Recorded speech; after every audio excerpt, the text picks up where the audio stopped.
Welcome everyone. कैसे हैं आप लोग? आशा करते हैं आप लोग अच्छे होंगे और तैयारी कर रहे होंगे।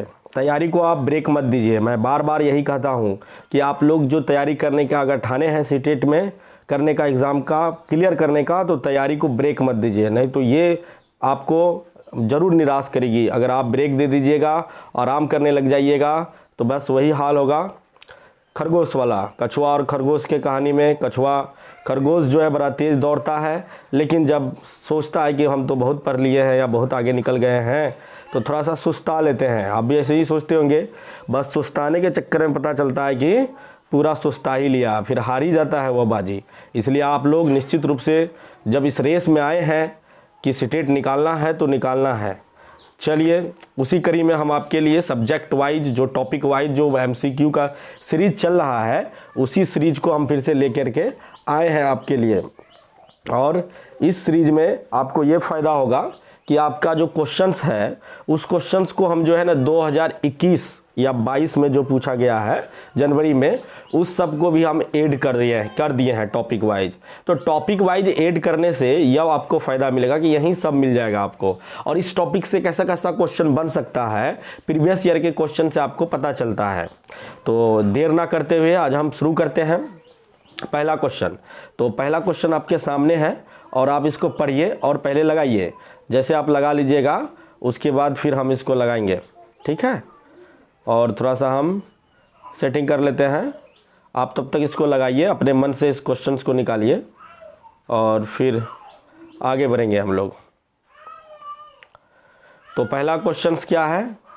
पहला क्वेश्चन आपके सामने है, जो भी है उसको आप लगा लिए होंगे। बाल केंद्रित कक्षा में एक अध्यापक अध्यापिका को किसको महत्व देती है? तो एक बाल केंद्रित कक्षा है, उसमें एक अध्यापक अध्यापिका किसको महत्व देती है? आज हमारा जो टॉपिक है यही है, बाल केंद्रित शिक्षा एवं प्रोग्रेसिव एजुकेशन, अर्थात प्रगतिशील शिक्षा। तो उसी पर हम क्वेश्चंस करने वाले हैं। तो इसमें पहला बाल केंद्रित पर आ गया सवाल कि बाल केंद्रित कक्षा में एक अध्यापक हो या अध्यापिका हो, किसको महत्व देती है? तो फर्स्ट ऑप्शन है दंड आधारित कठोर अनुशासन को महत्व देती है, अनुशासन पद्धति को क्या महत्व देती है।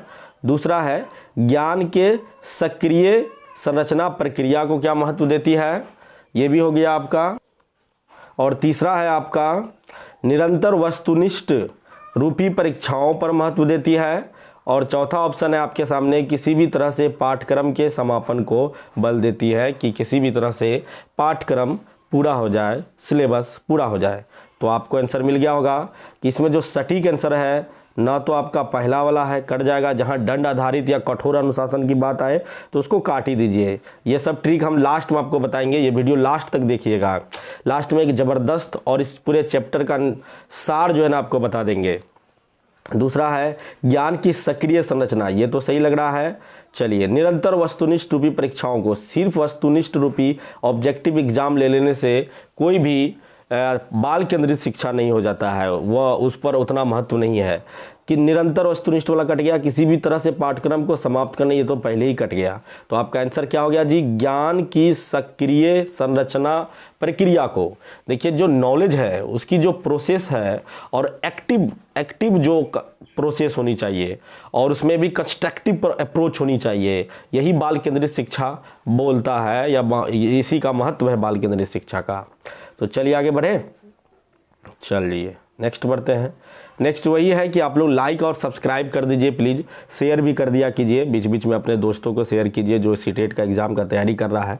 ये जो प्लेटफॉर्म है, ये प्लेटफॉर्म आपको अंत तक एग्ज़ाम के लास्ट तक आपका साथ देगा, और निश्चित रूप से आपकी सफलता में बहुत ही कारगर सिद्ध होगा। आप देख लीजिएगा, महसूस आपको खुद हो जाएगा, और हो भी रहा होगा कि कितना इंपॉर्टेंट सवाल सब हम आपके लिए लाते हैं, और ख़ास करके उन बिंदुओं पर ज़रूर चर्चा करते हैं जो सीटेट के एग्ज़ाम के लिहाज से ज़्यादा महत्वपूर्ण हो, है ना। वैसे ढेर सारा पढ़ने से कुछ नहीं होता है, हमें फोकस होकर पढ़ना बहुत ज़रूरी होता है। हम क्या पढ़ रहे हैं और कहाँ से पढ़ना है और किसके लिए पढ़ रहे हैं, ये 3 बातों पर ज़रूर ध्यान दीजिएगा। तो लाइक और सब्सक्राइब आप लोग करते जाइए, ठीक है, लाइक सब्सक्राइब कर दीजिए। चलिए आगे बढ़ते हैं हम लोग। अगला क्वेश्चन है आपका कि शिक्षा का अधिकार अधिनियम के अंतर्गत निजी विद्यालयों में, ये सवाल बड़ा ज़बरदस्त है और ये सवाल पूछा हुआ सवाल है, तो इसको आप सावधानी पूर्वक लगाइए। कहता है कि निजी विद्यालयों में आर्थिक रूप से कमज़ोर वर्ग के विद्यार्थियों के दाखिले हेतु सीटों के आरक्षण का प्रावधान है। इन छात्रों के सफल समावेशन हेतु एक अध्यापक को किस तरह की शिक्षा शास्त्र का उपयोग करना चाहिए। तो आप लोग समझ गए हैं कि इस आरटीई जो लागू हुआ 2009 में लागू हुआ, ये 2009 में इसका अधिनियम बना था, जो कि 4 अगस्त 2009 में बना था और इसे 1 अप्रैल 2010 को यह पूरे इंडिया में लागू हो गया था। तो आरटीई के अधिनियम के अंतर्गत जो निजी विद्यालयों के लिए जो नियम बनाई गई थी, उसमें कहा गया था कि जो आर्थिक रूप से कमज़ोर वर्ग के विद्यार्थी होते हैं, जो वंचित समूह के बच्चे होते हैं, जो पिछड़ा वर्ग से आते हैं, उनके लिए 25% आरक्षण की बात की गई थी। 25% सीट की आरक्षण की बात की गई थी। अगर आपके पास 100 सीट है प्राइमरी एजुकेशन में, तो आपको 25% जो सीट यानी 25 सीट जो होगा वो आपको उन वंचित वर्ग के या कमज़ोर आर्थिक वर्ग के बच्चों को देना होगा, उसका एडमिशन आपको लेना होगा। ये प्रावधान आरटीई में किया गया था। तो वही कह रहा है कि इन छात्रों के सफल समावेशन हेतु के अध्यापक को किस तरह की शिक्षा शास्त्र का उपयोग करना चाहिए। तो इसको हम कैसे करना चाहिए, तो इसमें है कि समानता पर आधारित क्या इस शिक्षा शास्त्र का उपयोग करना चाहिए, अलगावात्मक पर आधारित इस तरह की शिक्षा व्यवस्था, या भेदभाव। तो आप लोग तो ये 2 ऑप्शन तो काट ही दीजिए, ये 2 ऑप्शन तो काट ही गया, अलगावात्मक और भेदभावात्मक। अब बच गया 2। अब इसी 2 पर चर्चा कर लेते हैं। पहला है समानता और दूसरा है साम्यता पर आधारित। देखिए, समानता की जब बात आती है ना, तो वहाँ बात होती है 50-50 की, अर्थात जो भी मिले वह 50-50 में ही मिले, पूरा बराबर में मिलना चाहिए। कोई भी किसी को अगर बांटना हो 5 समूह में, तो उसको 50-50 सबको दे, ना किसी को ज़्यादा ना किसी को कम। भले ही उस 5 में से किसी को ज़्यादा की ज़रूरत भी हो, आवश्यकता हो, तो भी हम उसको ज़्यादा नहीं दे सकते हैं। कि बात बराबर की कर रहे हैं, समानता की बात कर रहे हैं, तब ऐसा ये बात होगा। लेकिन बात जब साम्यता के करते हैं, तो हम 50-50% की बात नहीं करते हैं, है ना, बराबर की बात नहीं करते हैं। हम ज़रूरत के हिसाब से उसे देते हैं। अगर किसी को ज़्यादा ज़रूरत है तो उसको ज़्यादा मिलना चाहिए, किसी को कम ज़रूरत है उसे कम मिलना चाहिए। आप देखते होंगे कि योजनाएं जो चलती है तो सरकार समानता पर बात करती है, कभी कभी साम्यता पर बात करती है कि आरक्षण व्यवस्था भी साम्यता पर ही आधारित है। आरक्षण की व्यवस्था क्यों किया गया? लगा कि कुछ ऐसा जाति या कौम है जिसको कि उठाने की ज़रूरत है, तो उसको उतनी दो, आरक्षित करो उसको, तब वो आगे आ जाए। लेकिन जैसे वो आगे आ जाए तब फिर बराबर की बात होनी चाहिए, लेकिन अब तक ऐसा नहीं हो रहा है। तो ये संशोधन हो, ये तो सरकारी पॉलिटिकल बात हुआ, लेकिन फिर भी इसमें संशोधन की ज़रूरत है। तो आपको साम्यता का मतलब वही समझिए कि जरूरत के हिसाब से, आवश्यकता के अनुसार से अगर बंटवारा हो तो वही होता है साम्यता पर आधारित। तो यही होगा आपका आंसर। 4 नंबर का ये ऑप्शन आपका सही और सटीक होगा, इसमें कोई दो राय नहीं है, और यही आपका आंसर भी दिया हुआ है। ये भी सवाल आपसे पूछा गया है, ये सवाल ऑनलाइन में भी पूछा गया है, इसीलिए इस सवाल को अच्छे से समझ गए होंगे कि जो 25% सीट का प्रावधान किया गया है वह आरटीई के तहत वह साम्यता पर आधारित है, जो उसको जितनी ज़रूरत है उसको देनी चाहिए, है ना, उस पर आधारित है। चलिए आगे बढ़ जाते हैं।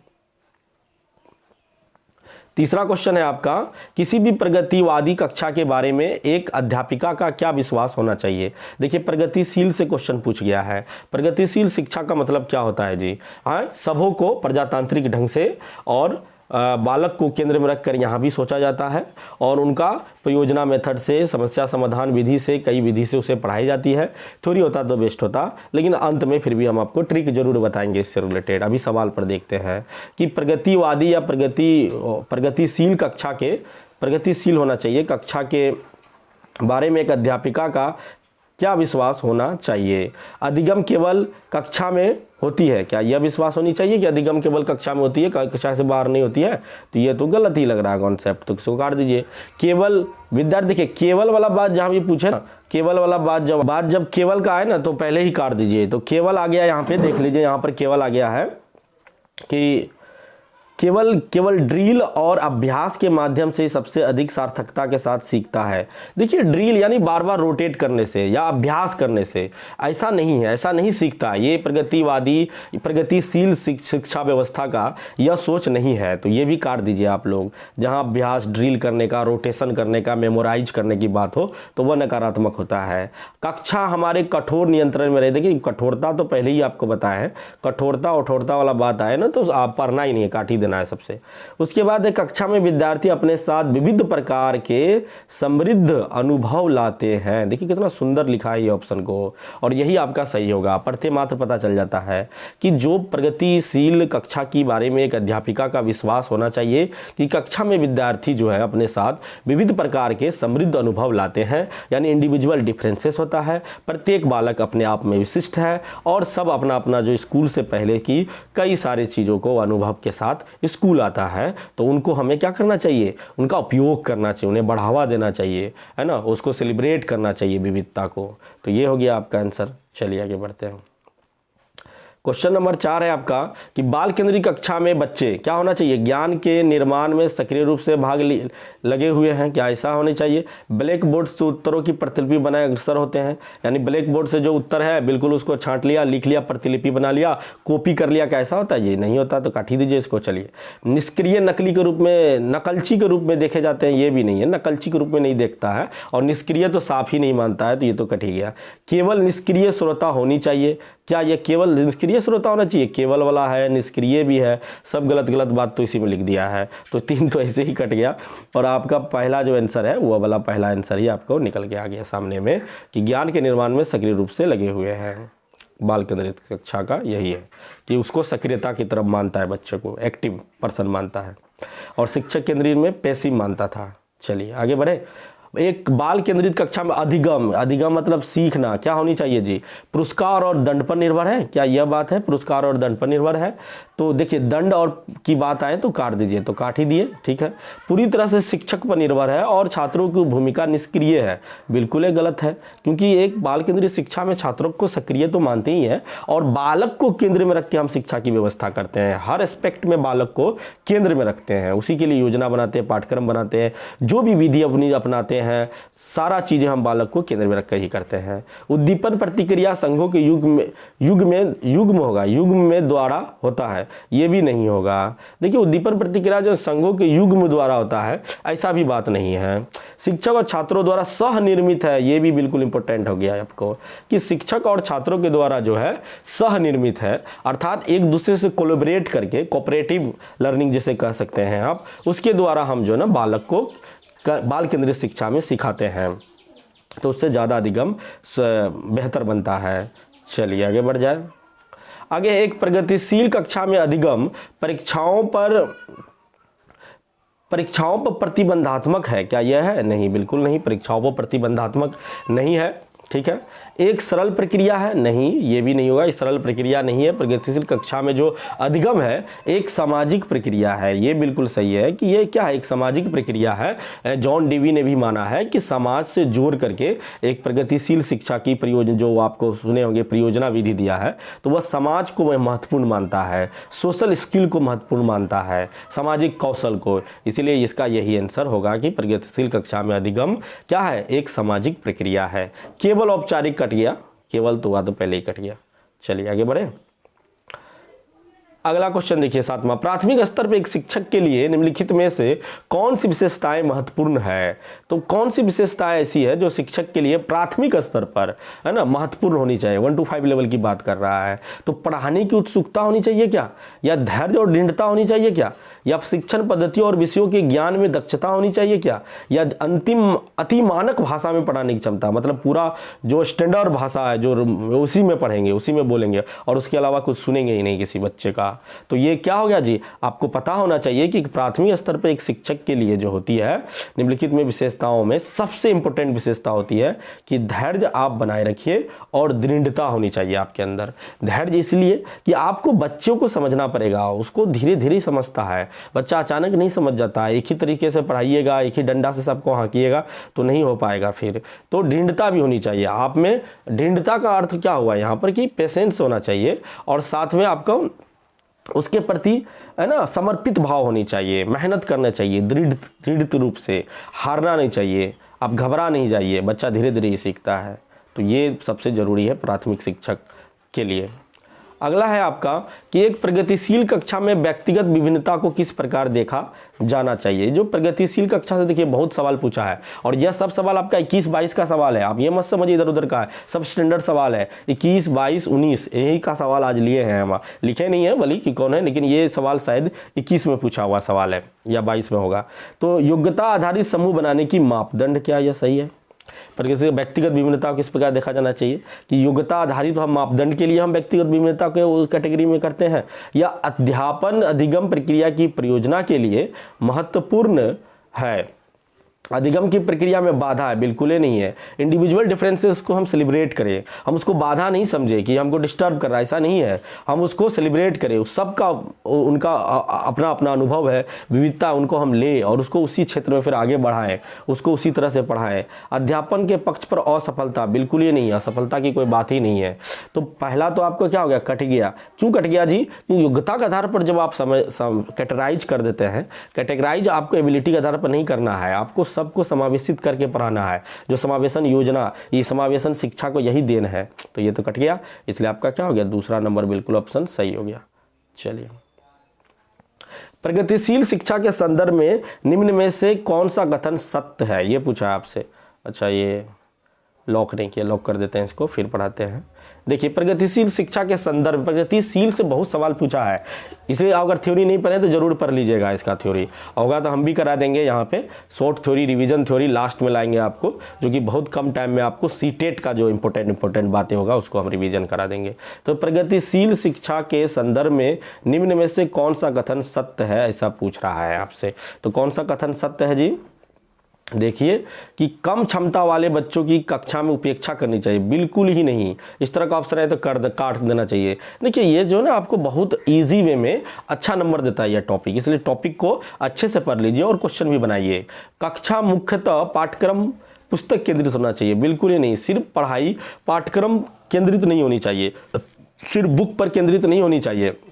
पढ़ाई जो होनी चाहिए वह बाहरी दुनिया से जोड़ कर होनी चाहिए। नहीं, ये तो एनसीएफ भी बोलता है, जब एनसीएफ पढ़ाएंगे तो ज़्यादा बेहतर होगा, समझिएगा। विद्यार्थियों को समस्या समाधान हेतु प्रोत्साहित किया जाना चाहिए, बिल्कुल सही। जहाँ भी बात प्रोत्साहन का हो ना, उसको पॉजिटिव वे में आप मानिए, वह बेस्ट ऑप्शन हो जाता है आपके लिए ना। तो इसीलिए आपको ये वाला ऑप्शन तो सही हो गया, निकल गया आपका। कक्षा में प्रजातंत्र का कोई स्थान नहीं है, ये तो गड़बड़ कर दिया। कक्षा में प्रजातंत्र का स्थान होना चाहिए। और जॉन डेवी का मानना है, जो प्रगतिशील शिक्षा का जो प्रतिपादक है, जो फादर ऑफ प्रोग्रेसिव एजुकेशन कहलाता है, उनका मानना है कि प्रजातांत्रिक व्यवस्था होनी चाहिए कक्षा में। सबको समान रूप से समझिए और सबको मौका दीजिए, सबको बोलने का मौका देना है आपको बच्चे को। 10वां क्वेश्चन देखिए, इनमें कौन सा विकल्प प्रगतिशील शिक्षा का सबसे अच्छा वर्णन करता है, ये भी पूछ दिया है। बहुत अच्छा इंपॉर्टेंट सवाल है कि योजना विधि, क्षमता समूह या रैंकिंग बनाना, क्षमता समूह बनाना, यहाँ पर ये दोनों एक साथ है, क्षमता समूह बनाना और रैंकिंग करना है ना, ये होगा। या करके सीखना, परियोजना विधि, सहयोग से सीखना, या थीमेटिक नियमित इकाई परीक्षण, या रैंकिंग, या योग्यता के आधार पर विद्यार्थियों को नामांकित करके तथा वर्गीकरण करना। जहां बात वर्गीकरण करना, योग्यता के आधार पर करना, ये सब काट दीजिए। और उसके बाद रैंकिंग देना, क्षमता समूह अकॉर्डिंग क्षमता के बनाना, ये भी काट दीजिए। ये सब ऑप्शन को काटने के लिए बना है। और उसके बाद थीमेटिक इकाई परीक्षण या रैंकिंग यहाँ भी आ गया, तो ये भी काट ही दीजिए। तो उसके बाद क्या बच गया जी? 2 नंबर का ऑप्शन आपको बच गया आपके सामने, और यही बेस्ट है। करके सीखने पर जोर देता है। प्रोग्रेसिव एजुकेशन क्या है? लर्निंग बाय डूइंग पर जोर देता है, स्किल की बात करता है कि बच्चे में हुनर का विकसित कीजिए आप। जरूरी नहीं है सिर्फ तथ्यात्मक ज्ञान हम पढ़ाइए। परियोजना विधि पर जोर देता है, हम बच्चे को पढ़ाएं बहुत अच्छा से ऑफलाइन में कि कौन कौन सी प्रोग्रेसिव एजुकेशन में कौन कौन सी विधि अपनाया गया था, समस्या समाधान विधि, परियोजना विधि, यही सब है। और भी विधि है। तो सहयोग से सीखना और एक दूसरे कोलिब्रेट करके सीखना, तो यही आपका सही आंसर होगा। तो ये सब तीनों के तीनों जो है इंपॉर्टेंट है, और यही विकल्प प्रगतिशील शिक्षा का सबसे अच्छा वर्णन करता है। चलिए आगे बढ़े। आगे नहीं है, आगे ट्रिक है।